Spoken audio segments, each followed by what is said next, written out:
I'm Jamie, host of Small Batchers. Today we're in Snellville, Georgia, in the backyard of Wayne Baxter, brewmaster of Wrench Brewing Company. Let's go see what Wayne's brewing today. Hey, I'm here with Wayne Baxter with the Wrench Brewing Company. They're starting up in their backyard, and they're going to take some craft brews to your home table. Tell us about your brewery. How'd you get the name? We got the name from just trying to use normal recipes, but my homebrew guys would always say, you're changing them up, you're deviating some. So the wrench it up a notch that's kind of our slogan, of course. But the name came about from my bar, where I have tools. Okay. So I have pegboards and hammers and nails and chisels, and there was a monkey wrench. I was monkeying around and I found a wrench. I knew our beers were something that were important to us and can really, shake up the South craft beer scene. So that's the way we went. Okay. How long have you been doing this? 15, 16 years. Some buddy of ours, four of us neighbors, chipped in $10 a piece, bought a little $50, starter kit, and migrated from the kitchen stove to the turkey cookers to a bigger system like you see here. So now we're brewing, instead of 5 gallons, 10 gallons at a time. But when we go pro, we're going to go 30 barrel system, which is over 900 gallons. What's holding you back as far as Georgia laws go? There's a lot of sticky situations with the franchise laws and the distributors. Distributors do a great job and help you market your product and do the heavy lifting for you. But if you can go to a winery and buy a bottle of wine, why can't you do the same thing at a brewery? So we're just looking to get a little more of a retail sale, and if somebody travels, they can take it back to another state with them. So just kind of sharing our beer with, regionally before we get there. Okay, back to your beers. Where do you get your ingredients from? We do try to source some local ingredients when we can. My neighbor borrowed some rosemary from him. Cool. My wife has a garden in the back of her office, so we get some ginger from there, and sometimes some peppers that we're going to start using. And but usually buy some of it from a local brew store. There's Operation Homebrew we buy from. This local.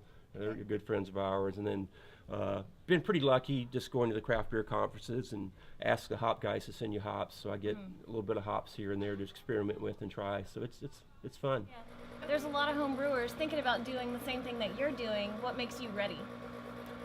We've been pretty hard at work in the Monkey Wrench garage for the last 3 years. Okay. So we brew different batches. We test them out on our friends and family. We get good most of the time positive results. Sometimes not, and then we tweak it.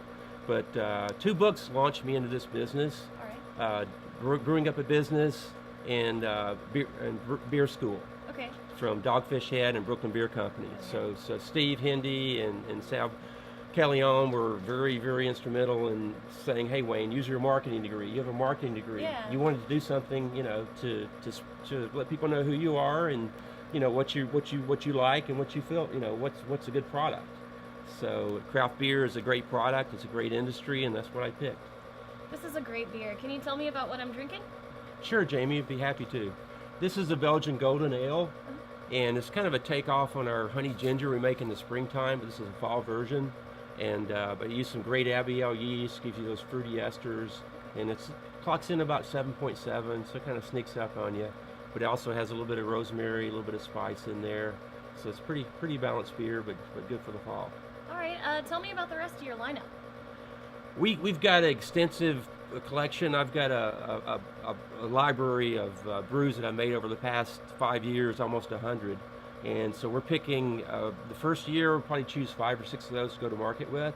So in the springtime, we're going to have a nice Kolsch, a Belgian Wit, the honey ginger I mentioned earlier. We're also going to have some kick-ass IPAs, double IPAs, a good session IPA that you can drink through the hot Georgia summers, and which lasts, 5-6 months. And right now we're brewing a milk stout. So we'll have milk stouts, Russian Imperial stouts for the wintertime.